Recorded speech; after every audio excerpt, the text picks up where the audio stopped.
So let me ask you. I mean, when it comes to calling, do you usually wait until the rut to call? Do you call early season or late season at all? If you call early or late season, like what do you do? Do you keep it pretty basic with grunts or what? So from my side, when I'm referring to calling is rut. Now, is that peak rut and all that? No, I do think calling. I've seen early season. You get a little bit of a front and bucks start pushing other bucks around and establish. I have seen a bean field in October where there is 100% no rut going on at all, and snort wheeze at a deer that's showing dominance and walk him into bow range to kill him. But most of the calling that Heath goes joking about is that's going to be the rut. But it is. I mean, obviously that's kind of the Primos background. We came from the calling side. I learned being able to hunt with Will and those guys that had been working for Will for so long. It's on the calling deal. I feel like it's one of the most controversial because we used to. I mean, we still do some seminars, but we used to do a lot, and it never failed. You would go to a seminar. It'd be 100 people in there, and you're given a deer calling seminar. And we would always take piles of grunt calls. Will was big on, hey, give product, let people practice, show what they do and all that. You hand a person a grunt call, 90% of those seminars, and every single person would do the same thing. Said, hey, you just saw a 130-inch buck cruising across a ridge, call to him. And we'd hand them the grunt call, brand new one. Take it out of the paper. All right, blow it. They'd give 3 grunts, barrel, barrel, barrel. And you say, what else? They were like, well, that's it. So you take that same person, they come back into camp, say, hey, I saw a 130-inch deer today, and I called to him, but he didn't pay no attention to it. And so over the years, and one of the stories Will always told and really resonated with me is, all right, let's go pick you up and put you at Walmart. All right. So there's a whole, store of people. You're in there shopping for AA batteries. Graham's buying a steak over here at the grocery store. We're all there for different reasons. And if you're walking down that aisle and you hear, hey, you don't think anything about it. Like you didn't come with anybody. Nobody's supposed to be hollering. You keep going. Hey, hey, hey. Well, there's a certain volume where you're going to turn around and look. That's at the point you heard that, hey, that's talking to me. And so Will used to tell that story all the time, and it makes a lot of sense because if you take a deer, that deer was bedded up on a ridge by itself. He went to bed by himself. No other deers around. He starts walking the ridge going to point B. When he stood up, he knew where he was going, and all of a sudden he hears a deer grunt.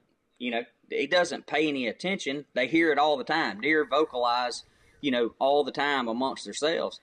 And once I took that philosophy, it royally changed the calling situation. And I am a firm believer that until that deer stops, he did not hear you. And once you make that was Will's big deal that he always would talk about, is make the connection. Once that deer stops, the volume before that really doesn't matter. So what Heathco's always joking on me about is if I'm hunting Midwest, it's November 7th, I know they're grunting, I know everybody's rutting. If that buck's cruising and he's got leaves crunching, he can't hear. And that deer is locked on wherever he's going. So I'll grunt. The next one's going to be louder. The next one's louder. It'll go to where I'm squeaking out the reeds. But once that deer stops, then it goes real. Barrel, barrel, barrel, barrel, barrel. You'll put on like a little chase. And very few, it happens where they look or they come in, they can tell there's, nothing there, and they'll ease on. But if you manipulate the situation, very few will not respond. Now, I think the myth around calling where, people, they just, we hear people all the time, they say it doesn't work or you can't call deer here or whatever the case may be. But we've done it in Mississippi, which all of our buddies, they were the ones, telling us you can't call deer here. But there's so many factors that go into it. One, I think majority of people never connect with that deer that's cruising, and the deer didn't see it. So then that's a failed attempt, and I think they lose confidence in it. So it's like, well, they weren't interested in it. Well, the next one wasn't interested in it. When I think a lot of times they never really for sure know whether or not that deer hurt it. And then it comes to setups too. You know, I tell a story that's hilarious with Will. I mean, Will sold game calls. So, like, if it came down to him ambushing a deer and hanging it in the corner of a food plot, and he saw him every day come out, versus calling up a 120-inch deer that came in, you know, looking, he'd pick that 120 over a 150 in the corner of food plot any day. I mean, that was his game. You know, prime example, we had his place down in Mississippi, Rivers Run. We were hunting there one morning, and this deer was cruising, and it was not a calling setup. We were in wide open timber. You could see forever.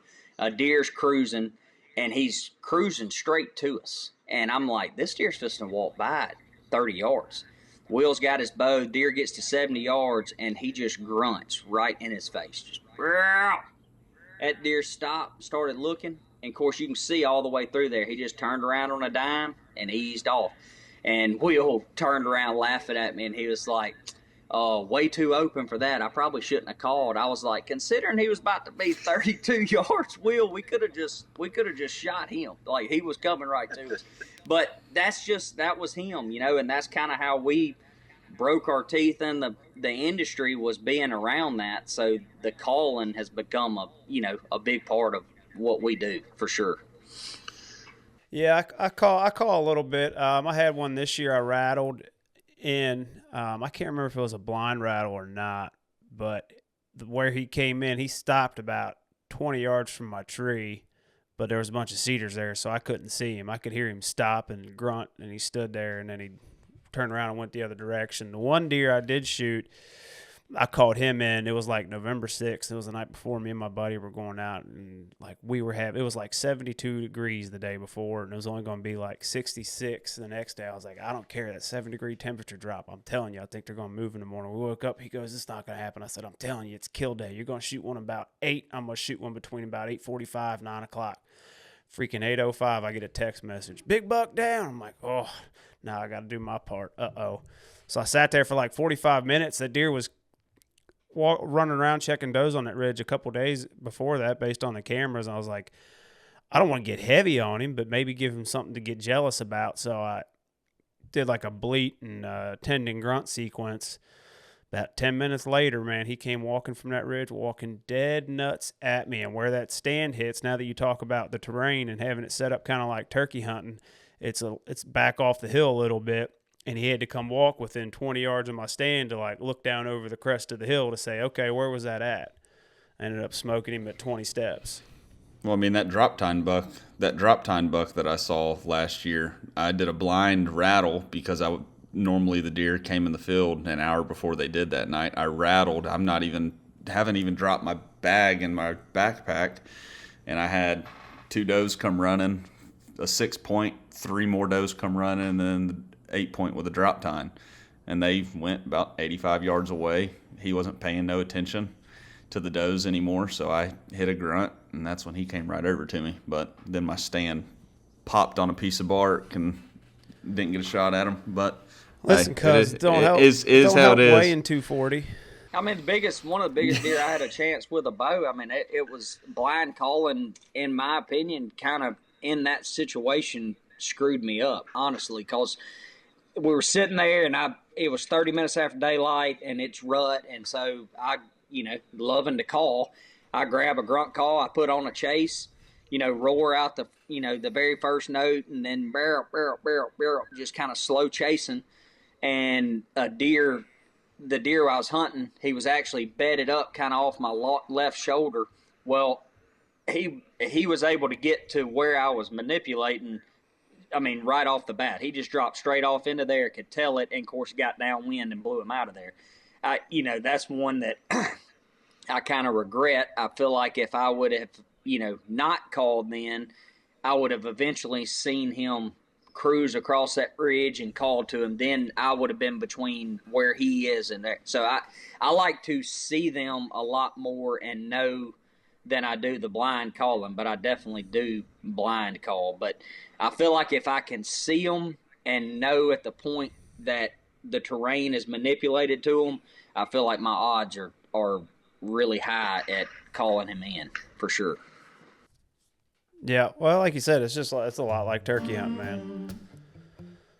You gotta give them something to go around to get within range of you to come looking. Ain't looking